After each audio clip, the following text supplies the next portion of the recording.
Hello, it is the night before, it is 10 past 10, and I'm gonna try and go to sleep already if I can. I'm not super tired, but I'm also not tired, and I just want to try and give my body the opportunity. I didn't sleep supremely well last night. It wasn't bad, but it wasn't great, and so I just wanna give my body everything that I can. I had a very chill day today, to be fair. Like, I did hardly anything and mostly, well, I definitely stayed in pajamas and mainly just stayed in the bed. But I do feel certain, I don't know what the right word is, but I can feel tensions in my body, which I'd rather not have. I have one sort of in my adductor, is that what it's called? I think so. And that's been there for a few days, and it's a weird one. It didn't disturb me while I was running on Thursday that I can remember, but it sort of just comes and goes. And then I woke up this morning with a new one, which is like right down the middle of my back, what I would presume would be my spine, but at the top, like between my shoulder blades. And it just feels like it needs to be stretched out or twisted, but I've tried different like stretches and exercises and it doesn't seem to be doing anything. I don't think it's actually going to cause a major problem tomorrow because it's obviously, I don't know, I don't think it's something that would directly be impacted. I don't know if I slept funny last night. That's kind of what I'm imagining, but it's obviously, again, not ideal. So I just want to be kind to my body tonight. Also, nutrition wise, I've really tried to drink loads of water. Oh, in fact, I need to grab a bottle. I've drank more this evening than in the morning. In the morning, it was definitely not as easy, I guess, or as instinctual for me, but in the evening, I really have made an effort. My mum also mentioned about eating more salty foods, so I don't really like salt, but I did put more salt on my foods today. Not loads, like definitely not loads, but something. And I've had lots of like bready things and wholemeal bread and things like that, so hopefully that's worth something. And then tomorrow I'll just have my regular breakfast. My wave goes into the channel at 9:55, so I kind of want to get there around 9:30 is my plan. So I've currently set the alarm for 8, and like maybe I should set it earlier, but I also know myself, I don't usually, like I have a lot of time to kill in the mornings usually. And also if I do end up actually going to sleep now, I probably will naturally wake up closer to 7, so we should be all right. I've prepared all my clothes, both for the run, but then also for after, because I'm going to work after. I pinned my badge onto my t-shirts. I've got my bag ready. I've got snacks. I think I've got everything. I am nervous. I'm like, it's a weird kind of nerves. It's not like an audition or like exams or anything like that. It doesn't feel like as bad as that. I think it's more just I want things to go well. I want to be able to run the whole thing and I want to know where I'm going, because I don't feel like the London Winter Run organisers have been great about sending emails and keeping in touch, but I don't feel like they've clearly explained from meeting in Trafalgar Square to going into the channel if there's going to be like, if it's going to be clearly marked, if there's going to be an announcement, if there's, you know, I don't feel like I know what's going to happen at that moment, and that I don't enjoy. And also there isn't a super clear map that I've seen. And my friend's coming with me, which is wonderful, but I don't know where they can be and where I'm going to meet them at the end. Like, these are all things that I've not worked out, and I am a planner. I like to know my things. So we're just going to put it to rest. We're not going to worry about it because it's all going to work out in the end. And I will see you all hopefully in the morning. 12 hours from now, I should be starting my run. Insane.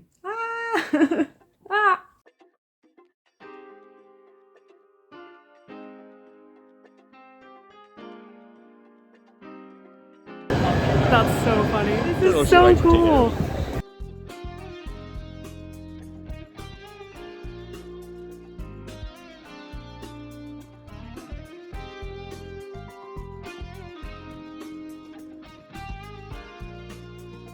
What? I love the snow!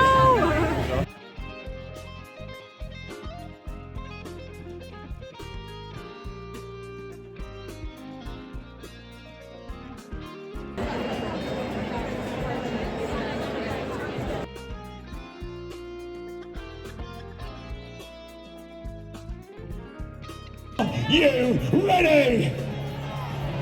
You can do better now. Are you ready? Of course you got. Let's go and smash it. Let's keep on moving towards that start line, guys.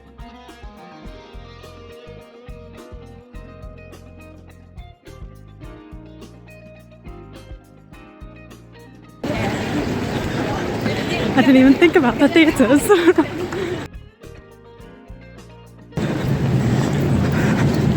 Okay, Second kilometre for my grandma in England.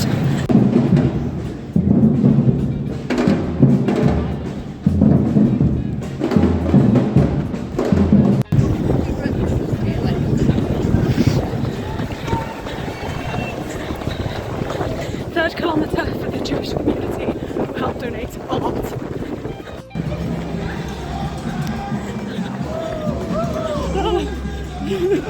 Woo!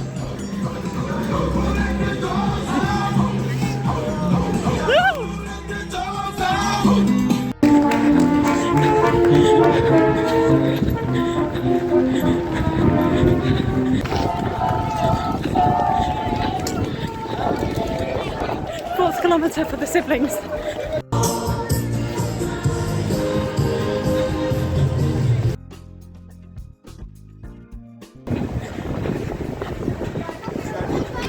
Fifth is for Wayne, who is with me here today.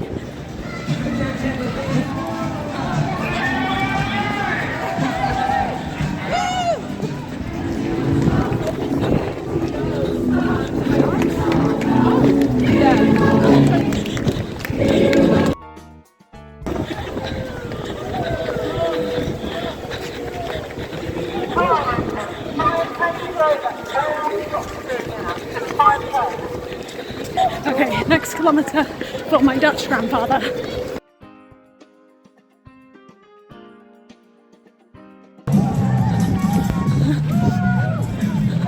Woo! Yeah! Woo! Woo! Yeah! Yeah!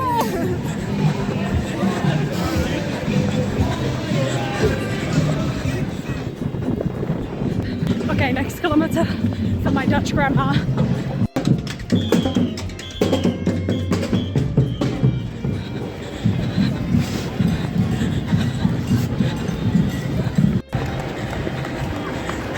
Okay, next one for my parents.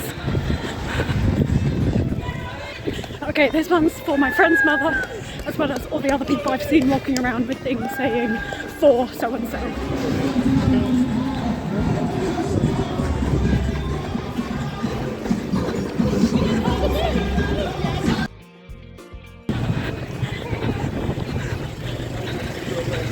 The last kilometre is for me.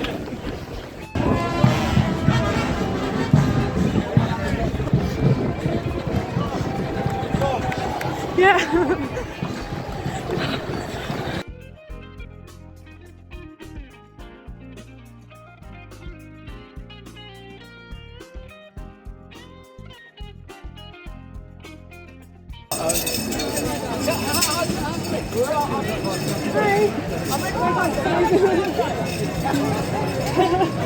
Sorry. Thank you so much. Thank you.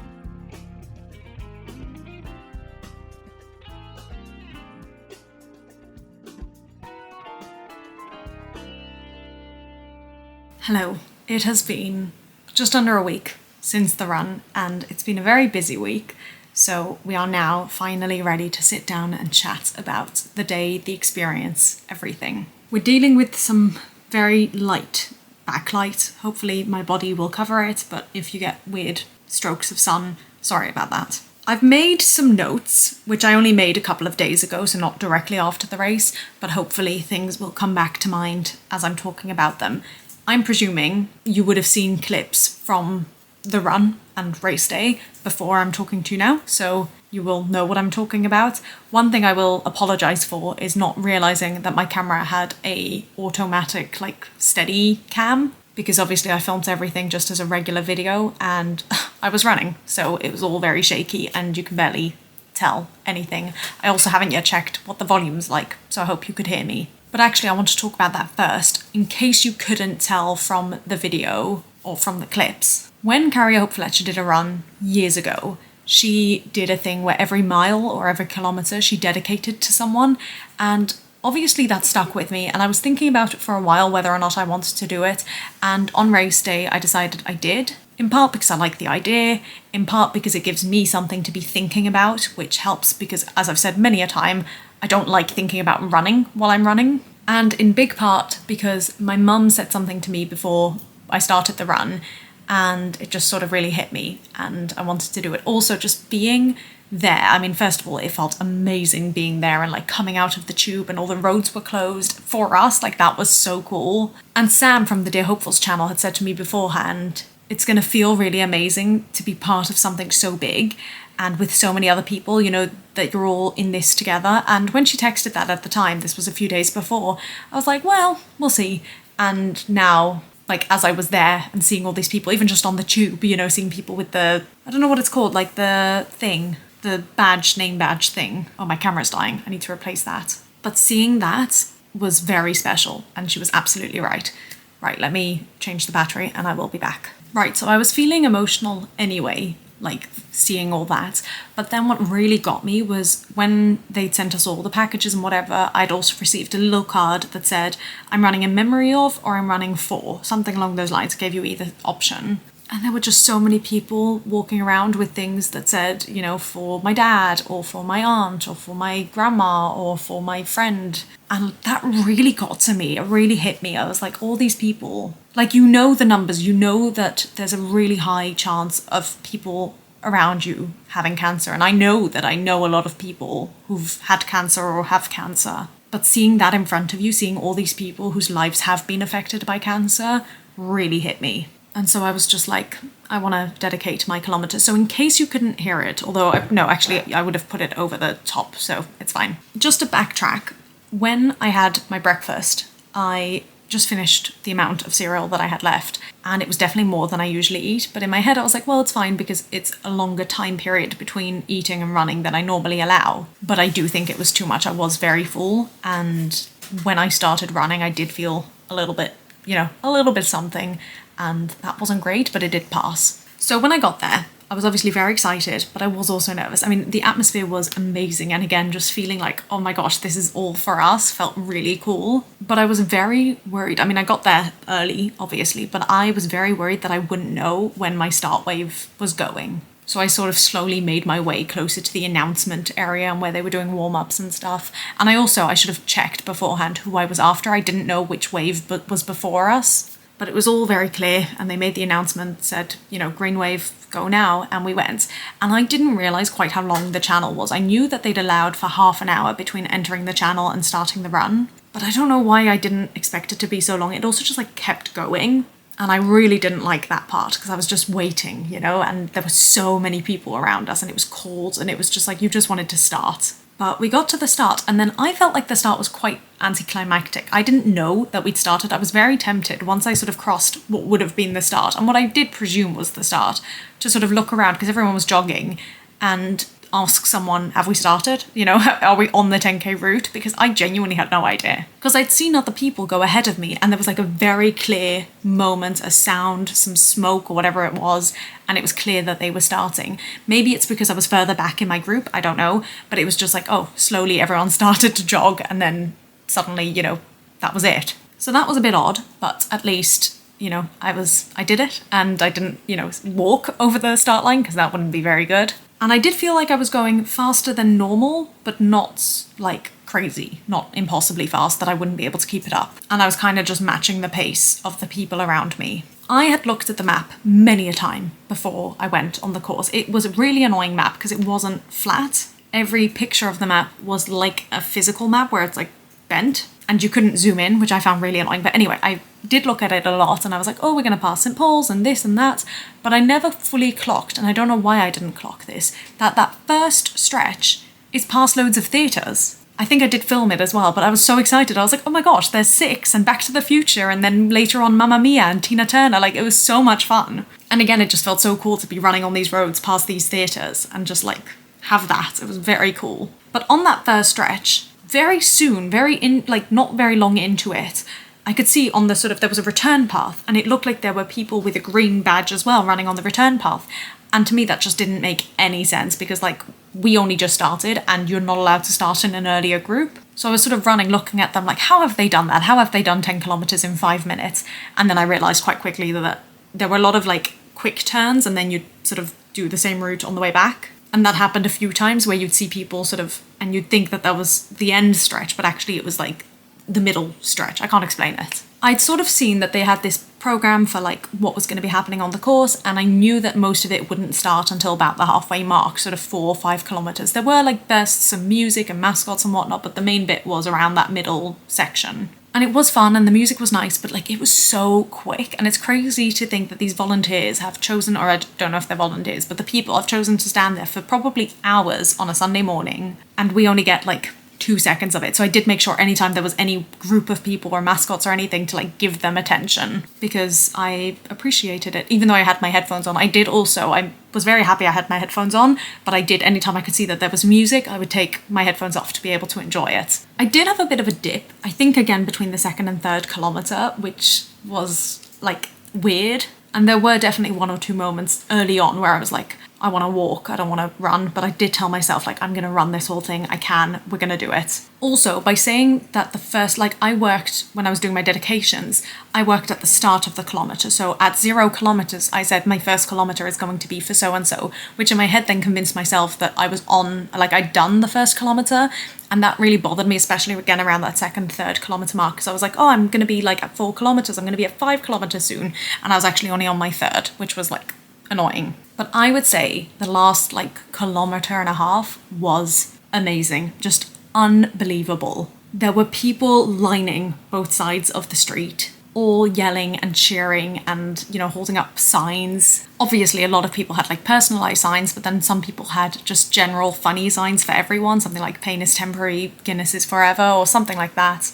Stuff about Strava, like all sorts. And also there were loads of kids. I mean, this did happen earlier as well, but especially at the end, there were loads of kids holding out hands for high five. So I made sure to high five every single person. And it was all downhill as well, that last kilometre and a half. And the final stretch, you're like seeing Big Ben in the distance. It was just unbelievable, incredible. Such a rush. Like, I was exhausted, but it felt amazing. And I have to say, there were supporters like almost on every point of the course. It was very like exciting. I don't know what the right word is. Now, I had read somewhere that at the 5 kilometre mark, there would be, I think, huskies or whatever, something, and that it was all downhill from there. And it had said in brackets, literally. So I thought, right, it's all going to be physically downhill. It was not. If anything, it was more uphill in the second half, except that last kilometre and a half, which felt really annoying. I was like, I don't want it to be. I mean, it was not terrible. It was very manageable, but it was just a shame. Not what you want. So as I said, I got every high five that I could, and also every camera that I could I made sure to pose for, which was just fun to do anyway, but also again helped distract and help like give you some energy, because you're like, hey, I need to look good on the camera. There was one where I had to blow my nose and I was like, don't look at me. I'm so glad I brought tissues. That was very clever of me. I didn't end up taking a second sugar tablet though. I took one at the start of the race, but I didn't take one during, like, on the course. Once you got past the finish line though, it was quite chaotic, obviously, because like you're suddenly slowing down and there's loads of people and people are trying to get medals and food and whatnot. The water, there was a can, they gave cans of water, which just felt so good. And obviously there were people handing out medals, but whatever the timing was of me finishing and, going to get my medal, there was no one there with medals. I could see the people who were meant to hand them out. I could see that most of them had either already given them away or were like giving away the last one to another person. So I was kind of looking around, like, I knew that if I walked too far, then I wouldn't get a medal. But I also knew that I needed to keep moving because there were people coming in behind me. And so I saw the big like boxes of medals, and I could see someone reaching over to grab a box, like one of the staff members. So I sort of walked up to them and I was like, I'm sorry, I know your hands are full, but can I have a medal? And I did get one, but it was very like again, a little bit anticlimactic and a little bit like, I don't want to be asking for this. But as you, I think, know, Wayne was with me and I had no idea where he was and he couldn't find me and it was very cold and obviously I had like no layers with me. I had my one zip up layer which I had taken off during the run but wrapped around myself. So anyway, I was struggling because like I had my phone, I had my drinks, I had my like snacks that they gave us and like trying to balance everything whilst trying to take pictures and videos and whatnot, plus texting Wayne and trying to find out where he was. And it was very windy. We were very lucky. The weather was pleasant. It was honestly pretty perfect, except that the wind was against you most of the time. So obviously when you're running, it's against you, but the cold didn't affect me at all because I was running. But then when you stop and you've got hardly any layers, it was very chilly and it was quite a while. I think it was like half an hour between me finishing and finding Wayne. And I was just very, very cold. But I found him and then we went, there was a special like fundraiser tent, which I did know about, but I was like, it's a bit excessive to have a fundraiser tent just for the sake of an extra medal. But we did go in and actually it was a lot better than I was expecting. First we get the medal, which obviously was nice. And I love the way they look together and everything. And then they gave us some, actually while we were waiting outside, they gave us some chocolates. And then when we went inside, they gave us, I think there was something else first. There was like a pastry first. I can't remember what I got. I think it was a cinnamon roll and Wayne got like a raspberry tart. Then there were more chocolates. Then there was like tea and coffee, which was really strange because they offered coffee first. And I obviously wanted tea. Well, maybe not obviously, but I feel like tea is just more standard in the UK. And they also had juice, so they had a few different juices. I think I had an orange one. And then there was like someone singing, and then there was a picture area. So that was quite nice. And then I spoke to my parents. It was really nice. I could speak to my father who was in Holland with my Dutch grandparents and with my mum who was in Australia all at the same time. And I'd sent my parents my live location because there wasn't really a good way for them to follow it. And my mum, so cute, was actually following it, which I wasn't expecting of her. And I mean, I should have, but I wasn't. And I saw my phone after she'd like messaged at every kilometre to be like, oh, you're on the Strand now. Oh, you must be on your way back. Oh, you're passing St. Paul's, like all these wonderful things. And I'm so happy that she was able to like watch me go and see it, which I thought was, yeah, just very nice. And then we spent a little bit more time at Trafalgar Square, took a couple of pictures. But at this point we were very, very cold, both of us. So we said, let's find some food. So we went to, it's not Oaxaca, it's another Tortilla, Mexican like place on the Strand or Charing Cross Road, I can't remember which. And obviously the food was very nice, or yeah, pretty nice, I enjoyed it. But again, it was just nice to see all these people who also were wearing medals and walking around with their, like, again, I'm just going to call them name badges, I don't know what they're called, bibs. It just felt really cool and very special to be a part of. My overall time was slower than I'd wanted / expected, but again, I ran the whole thing and that's the main goal. And also, I am 100% convinced that I had wrong expectations because my app, my Nike running app, had set those expectations wrong. Because there is no way I did this 10 kilometers slower than the 10 kilometers I did where I walked the last 2 kilometers. And obviously the long run I did before the actual race also said I did 10 kilometers in an hour. Just can't be true, just cannot be true.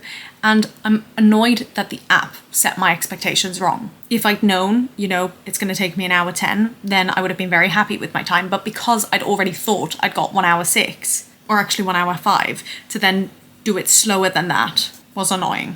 But I did the whole 10 kilometers without stopping, and that for me is the biggest win. I'm so proud of myself for that. Now, the week before the run, I think I mentioned while I was doing those last few runs that I had a bit of a sore left leg, but like in my thigh rather than my calves where usually the pain is. And that's been exacerbated since the run. As I say, it's now been almost a week and it's still pretty sore. It's not like constant, but it's when I'm moving or putting pressure on it, like even just walking or anything, or standing. So obviously that's not ideal, and I don't really know what it is and what to do about it. But aside from that, I feel absolutely fine. And, like even the next day I wasn't particularly sore or anything aside from that. So yeah, overall, it was just a really wonderful day. I'm so, so proud of myself. I've raised £1,140 for Cancer Research UK, which is just unbelievable. And yeah, I can't believe I actually did it. Even sort of 3 months ago, if you'd said I would do the full 10k without walking, I don't think I would have believed it. So what's next? Well, funny you should ask. I barely even dare say it, but I'm considering maybe doing a half marathon later this year. And I'm very much in two minds about it, because on the one hand, like, I don't want to do longer than 10K. 10K was already very long. But on the other hand, I feel like if I don't do it this year, I'm not going to do it. Like, I've already got halfway, you know, like I've done the training for half of it. And I feel like I can do 21.1. It feels like a very long distance, but I feel like with the right training and enough time, I can do it. And so I'm tempted. Like, basically, I just think it would be really cool to be able to say I ran a half marathon, and I really think that if I don't do it this year, I'm not going to have like the motivation or, you know, good starting point. I don't know. And also this way, if I do it, if I book something in for later this year, I will absolutely be forcing myself to continue running. I have no excuse, or I can't stop. I can't risk stopping. So that's where I'm at the moment. If I decide to do that, there will be a whole new series, I think, called Training for a Half Marathon. And even just saying that out loud terrifies me. Don't love it. But thank you so much for joining me along on this journey. It's been, 5 months of videos, long videos, seeing me train and, you know, get ready for this, and it's happened, and I'm so proud of myself. And I really feel like it is proof that your body is so much more capable than you think. Because when I sort of initially said I was going to do this, I thought, I'm going to have to walk so much of this. But like, that's okay. I don't mind if I need to walk, but that's just how it's going to be. I'm not going to be able to run. And I've done it. So yeah, let's see what happens next. But thank you so much again, and I'll see you in the next video. Bye.